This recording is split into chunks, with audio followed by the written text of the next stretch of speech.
ہمارا آل اسلام کا اجماعی عقیدہ ہے رسول اللہ صلی اللہ علیہ وسلم آخری نبی ہے۔ اگر ان کے بعد کوئی بندہ کسی کو نبی مانے وہ کافر اور مرتد زندیق اور بے ایمان ہے، اور ایسے بندے سے تعلقات رکھنا ناجائز اور حرام ہے۔ ایسے بندے کی مصنوعات کو استعمال کرنا ناجائز اور حرام ہے۔ ان سے رشتے ناطے کرنا ناجائز اور حرام ہے۔ اسی بنیاد پہ آج کل ہمارے علماء نے فتویٰ دیا ہے کہ تحریک انصاف اور عمران خان کو ووٹ دینا حرام ہے۔ بہت سے لوگ کہتے ہیں جی کیوں؟ میں نے کہا کیوں؟ تمہیں وجہ سمجھ نہیں آتی؟ اچھا، بعض لوگوں کو بات سمجھ نہیں آئی اور بات کو سمجھے نہیں ہے۔ وجہ کیا ہے؟ جب علماء نے فتویٰ دیا، عمران خان نے اپنی پریس کانفرنس جاری کر دی، میں حضور صلی اللہ علیہ وسلم کو آخری نبی مانتا ہوں، میں قادیانی کافر مانتا ہوں۔ کہتے ہیں دیکھو عمران خان نے اپنی صفائی پیش کر دی ہے۔ میں نے کہا صفائی اس بات کی ہوتی ہے جو الزام لگا ہو۔ ہم نے یہ تو نہیں کہا عمران خان مرزائی ہے، ہم نے تو نہیں کہا مرزائی ہے۔ وہ کہتا ہے میں مرزائی نہیں ہوں۔ ہم نے کب کہا تو مرزائی ہے؟ کہتا ہے میں قادیانیوں کو کافر سمجھتا ہوں۔ ہم نے کب کہا تو مسلمان سمجھتا ہے؟ ہمارے اعتراض کو تو سمجھو نا۔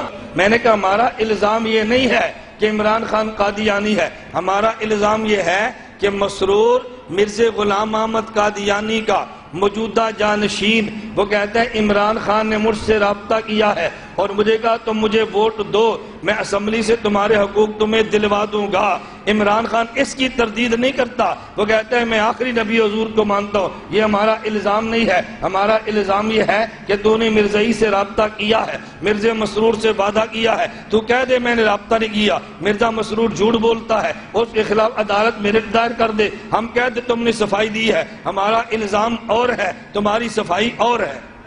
او جی جس بندے پر اعتراض کیا ہے اس سے صفائی تو مانگو نا۔ میں نے کہا کیا صفائی مانگے؟ کہتے ہیں تم مجھ سے پوچھو تیری مراد کیا تھی جب تو نے یہ کہا تیرے حقوق دلوائیں گے، تیری مراد کیا تھی؟ میں نے کہا گفتگو نہیں بتاتی؟ مرزا مسرور سے کہا ووٹ دو، وہ کہتا ہے ہمارا تو ووٹ ہے ہی نہیں، ہمیں تو مسلمان سمجھتے نہیں ہو، ہمارا تو ووٹ ہی نہیں ہے، ہم تمہیں کیا ووٹ دیں گے؟ پھر مسرور کہتا ہے عمران نے مجھ سے رابطہ کیا کہ اسمبلی میں تمہارے حقوق دلوائیں گے۔ اب بتاؤ وہ کون سا حق ہے جو مرزا مسرور کو پاکستان نے نہیں دیا؟ یہی حق ہے نا۔ وہ کہتا ہے مسلمان ہو، آئین کہتا ہے تو کافر ہے۔ وہ کہتا ہے مسلمان ہو، پاکستان کا قانون کہتا ہے تو کافر ہے۔ مرزائیت کا مسئلہ اب صرف اسلام کا نہیں ہے، اسلام کا بھی ہے، پاکستان کے آئین کا بھی ہے۔ اگر ان کو مسلمان کہتا ہے وہ اسلام کا بھی مجرم ہے، پاکستان کے آئین کا بھی مجرم ہے۔ اب تو دونوں اسی پہ ہے نا، صرف اسلام کا مسئلہ نہیں رہ گیا، یہ اسلام کا ہی مجرم ہے اور پاکستان کے آئین کا بھی مجرم ہے۔ پھر میں نے اس مولوی صاحب سے کہا، میں نے کہا یار تم ایک بات پہ تمہاری سوئی اٹکی ہے، ساتھ دوسری باتیں بھی دیکھو۔ اس عمران خان کے ساتھ ہے سلمان خان، اس کا خاص آدمی ہے۔ وہ کیا کہہ رہا ہے؟ وہ کہتا ہے میں نے قرآن کریم کا مطالعہ کیا تو میں اس نتیجے پر پہنچا الیاذ باللہ یہ سیکسی کتاب ہے۔ اور عمران خان کا دایاں بازو، عمران خان نے نہیں کہا تو جھوٹ بکتا ہے۔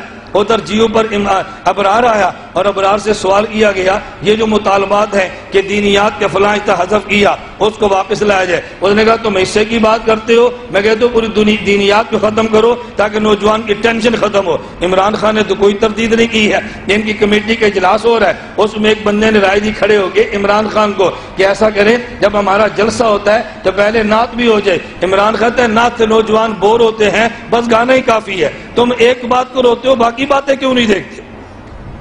ایک آج میں ڈیفنس میں ساتھی تھا، میری اثر کو ملاقات تھی تو مجھے کہنے لگا کہ لوگ کہتے ہیں یہ نیا ٹیلنٹ ہے، اس کو دیکھنے میں کیا حرج ہے؟ میں نے کہا نیا ٹیلنٹ نہیں ہے، پرانا ٹیلنٹ ہے۔ نہیں سمجھے تسی؟